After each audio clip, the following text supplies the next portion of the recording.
خير، معانا باشمهندس كورل الشنودة مستشار عقاري. هنسأله شوية أسئلة. مساء الفل. مساء الفل، عامل ايه؟ تمام الحمد لله. كنا عايزين نسألك كم سؤال كده. أكيد. إيه هو الاستثمار؟ إيه الاستثمار؟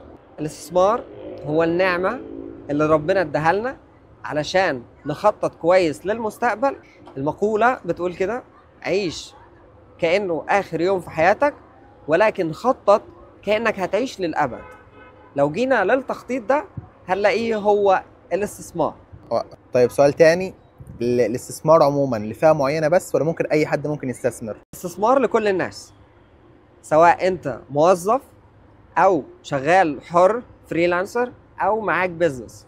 الاستثمار مش مقتصر على فئة معينة، الاستثمار ده متاح لكل الناس ايا كان دخلك، ايا كان طبيعة شغلك. لو أنا مثلا عايز أبدأ أستثمر، أبدأ إزاي ومع مين وفين؟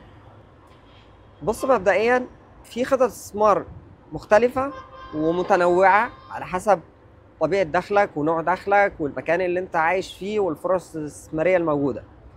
ولكن في انواع استثمار مهمة جدا، ولو اتكلمنا عن مصر هنلاقي من اهم الانواع الاستثمار العقاري والاستثمار في الذهب والاستثمار في شهادات الدخل في البنوك، لان هي فايدتها عالية جدا.